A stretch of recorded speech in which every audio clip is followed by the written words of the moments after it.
हम लोग 29 ये क्वेश्चन पे आ चुके हैं। जो भी ये क्वेश्चन है वो एपी का क्वेश्चन है। ये क्वेश्चन क्यों लिया है आपको अभी समझ में आएगा। देखो क्वेश्चन की ओर लिया है। देयर आर 37 टर्म, मतलब T1 T2 T3 ऐसे करते करते करते पूरे 37 टर्म है। कोई प्रॉब्लम नहीं है। आगे देखो कहानी 37 in the AP the sum of 3 term place exactly at the middle of 225। अब इसने क्या बोला है, ये पूरे 37 टर्म में जो मिडल के टर्म्स है। अब मिडल्स के टर्म्स कौन से भाई बताओ तो मुझे, मिडल वैल्यू क्या होगा 37 का, नहीं पता है ना भाई। अभी आपको लास्ट वैल्यू समझ में आ गया। 37 के लास्ट के 3 वैल्यू कौन सी होगी, एक 37 होगी, 36 होगी और 35 होगी। बट अगर किसी ऑड सीरीज में मिडल वैल्यू ढूंढना है तो हमें याद है 9th स्टैंडर्ड में एक टॉपिक था जिस टॉपिक का नाम था मीडियन। अब उस मीडियन में अगर आपके पास पूरे 37 टर्म है, मतलब ऑड टर्म है, तो आप उसे n+1/2 इस फॉर्मूला से आप मिडल टर्म्स निकाल सकते हैं। समझ में आई बात। और अगर इवन है या ऑड है तो दोनों आपको समझाया गया था मीन मीडियन एंड मोड वाले टॉपिक में। वही टॉपिक का छोटा सा कंसेप्ट हम यहाँ पे लेंगे। टोटल जो टर्म है वो कितना बेटा 37, मतलब ये क्या कितना टर्म है, ऑड टर्म है ना, ऑड टर्म है। अब ऑड टर्म है इसलिए हम लोग क्या लिखेंगे इसमें n+1/2 तो n कितना बेटा 37 + 1/2 तो ये हो जाएगा 38/2 और ये हो जाएगा 19। मतलब जो मिडल टर्म है वो कौन सा है 19। 37 के मिडल का टर्म का नंबर क्या है 19। अब उसने क्या बोला, sum of 3 term place exactly at middle, मतलब जो मिडल में 3 टर्म्स बताओ कौन कौन से। तो पहला तो आपको समझ में आएगा 19, 19 के पहले कौन सा है 18 और 19 के बाद कौन सा है 20। समझ में आई मेरी बात। तो मिडल जो समझो यहाँ पे 19 है, ये 19 इसका मिडल है। बट इसने क्या बोला, sum of 3 terms place exactly at the middle term. तो ये यहाँ के जो मिडल के जो 3 टर्म्स है इनका जो सम है वो 225। तो ये हमें हिंट मिल गया भैया मिडल पे 19 है। अब इसके बाद वाला कौन सा है T20 हो गया और इसके पहले वाला कौन सा है T18 हो गया। देखो मतलब T18 plus T19 plus T20 is equal to what 225। I hope so आपको ये समझ में आएगा।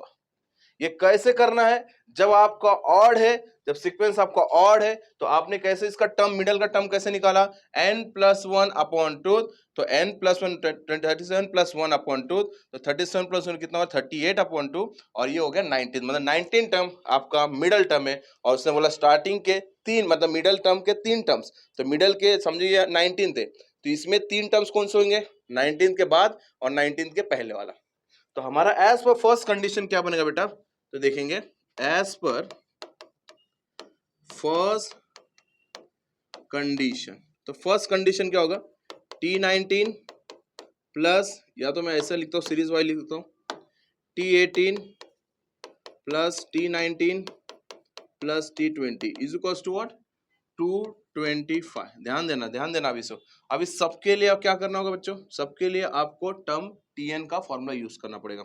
हमने इससे पहले वाले क्वेश्चन में भी सेम ऐसे ही किया था, बट यहाँ पे कंडीशन चेंज हो गया इसलिए यहाँ पे भी सेम यूज होगा। तो T18 क्या हो जाएगा a + n-1d है ना, प्लस इसके लिए भी क्या होगा a + n-1d, इसलिए भी होगा a + n-1d is equal to 225, right. अब देखिए a की वैल्यू पता है कि हमें नहीं पता है। सो a + n कितना बेटा इसका 18, 18 - 1d, यहाँ पे भी a + 19 - 1d और a + 20 - 1d is equal to 225। So a plus ये कितना हो जाएगा 17d, a + 18d और a + 19d is equal to 225। समझते जाओ। ए हाउ मेनी है दैट इज 3 है 17 18 19 तो 17 18 एंड 19 कितना होगा 18 24 24 और 8 7 14 15 15 और 9 कितना हो जाएगा, ये हो जाएगा 24, राइट। हाँ 24 2 3 4 5 54, right. So 3a + 54d is equal to 225। Clear है। तो ये रहा आपका फर्स्ट इक्वेशन। तो फर्स्ट इक्वेशन का नाम इसे दे देता हूँ मैं, बाद में सिंप्लीफाई होगा नहीं होगा बाद में देख लेंगे। So 3a plus 54d is equal to 225। ये मेरा मिला फर्स्ट इक्वेशन। तो इसको मैं थोड़ा बॉर्डर कर देता हूँ बच्चों, देखेंगे इसको बॉर्डर कर लेता हूँ, ठीक है ना। ये मेरा रहा फर्स्ट इक्वेशन।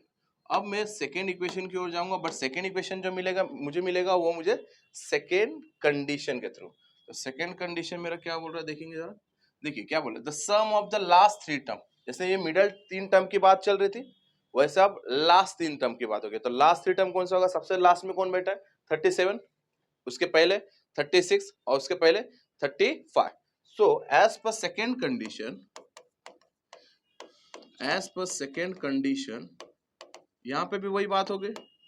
टी 35 से शुरू करता हूँ, 35 plus 36 plus 37 is equals to what, is equals to 429। So a plus n minus 1d, a plus n minus 1d and a plus n minus 1d is equals to 429। So यहाँ पे हम n की value put करेंगे, अलग अलग value होगी। सो a plus n कितना होगा बच्चों, 35 minus 1d plus a plus 36 minus 1d and a plus 37 minus 1d is equals to 429, ठीक है। सो देखिए a प्लस 35 माइनस 1d तो ये हो जाएगा a प्लस 34d, यहाँ पे a प्लस 35d और यहाँ पे a plus 36d is equals to 429। So a है ये होगा हमारा 3a प्लस यहाँ पे मैं कर लेता हूँ 34, 35 और 36। सो 6 ये यहाँ पे 5 4 9, 9 अच्छे 15 और 3 3 6 9, 9 1 10, 105। सो हो जाएगा 105d is equals to 429। This is your equation number second.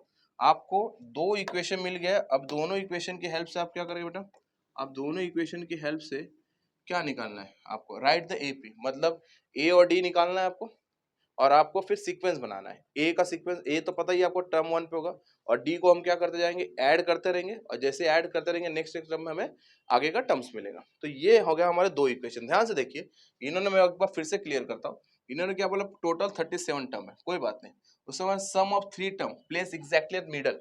हमें तो पहले मिडल चाहिए ना, मिडल पे कौन बैठा है। तो मिडल निकालने के लिए पता चला कि भैया ये 37 टर्म है, मतलब ऑड है, सीक्वेंस ऑड है हमारा। सीक्वेंस जब ऑड है तो हम क्या करते हैं, n+1/2 का यूज करते हैं जैसे पोजीशन पता करें। तो 19th वाला जो टर्म्स है वो मिडल पे, बट उसने क्या बोला, सिंगल नहीं चाहिए मुझे, 3 टर्म चाहिए मिडल के, तो एक आगे वाला और एक पीछे वाला हम लेते हैं। तो ये हो जाएगा 18, 19 और 20। तो ये हो जाएगा उसका इक्वेशन हमने क्रिएट किया। तो हमारा इक्वेशन जो मिला 3a plus 54d is equal to 225। एक ये क्लियर हो गया। अब सेकेंड जो उसने बोला, लास्ट के 3 टर्म। अब लास्ट के 3 टर्म क्या है, 3a plus 105d is equal to 429 ने हमें सेकेंड इक्वेशन मिला। अब उसने बोला इसका एपी निकालिए। एपी निकालने मतलब अब सीक्वेंस बनाइए मुझे। तो सीक्वेंस बनाने के लिए मुझे ए और डी की हेल्प लगेगी। तो सबसे पहले शुरुआत करता हूँ यहाँ से, ए और डी से।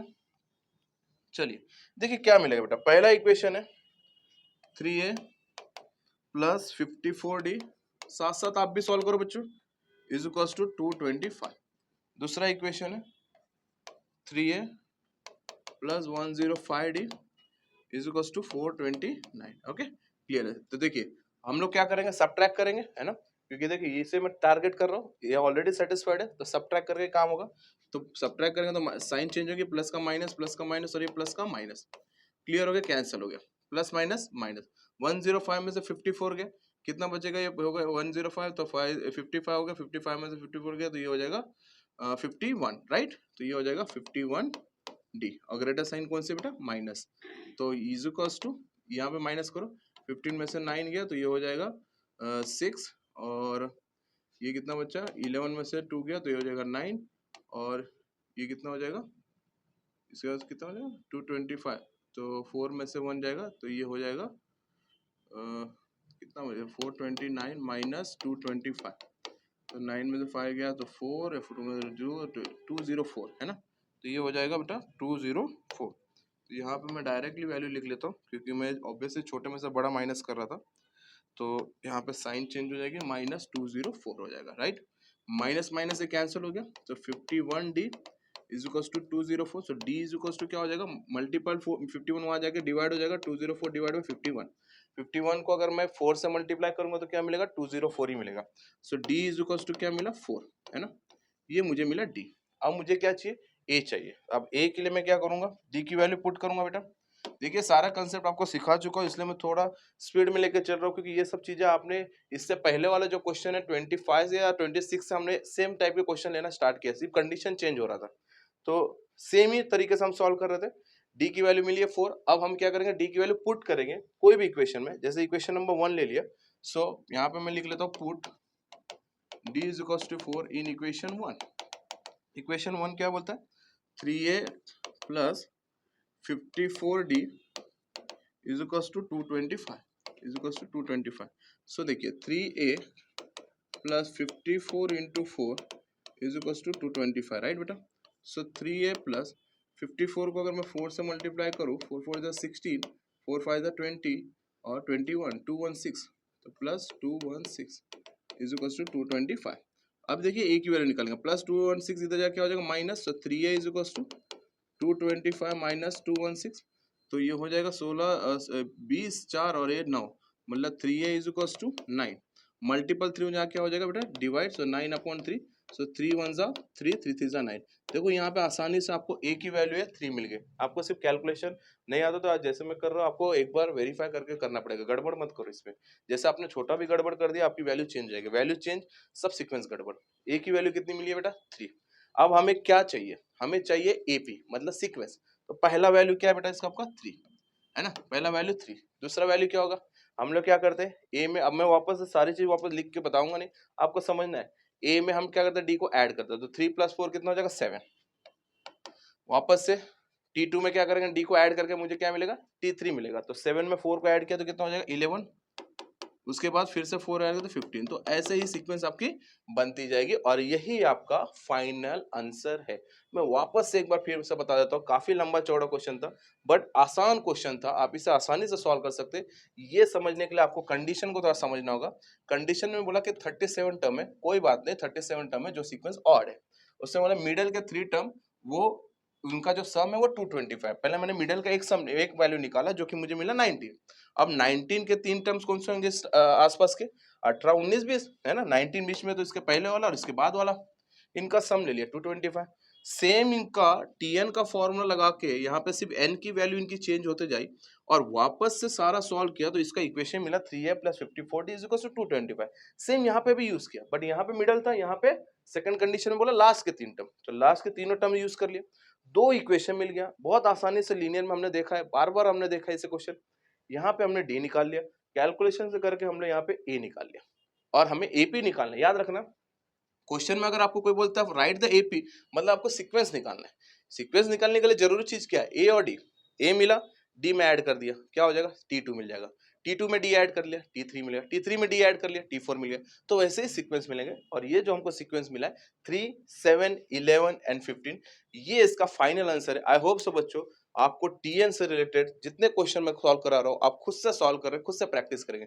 खुद से प्रैक्टिस करना, सिर्फ वीडियो देखने से काम नहीं चलेगा, प्रैक्टिस कीजिए, कैलकुलेशन स्ट्रांग बनाइए। कैलकुलेशन स्ट्रांग होना ही चाहिए ऐसे क्वेश्चन में, इससे मैं वेरीफाई करके देख लेता हूँ। तो आप भी ऐसे सॉल्व करते रहिए, जितना आप कैलकुलेशन करोगे आपकी खुद की प्रैक्टिस होगी बच्चों। मिलेंगे क्वेश्चन नंबर 30 में।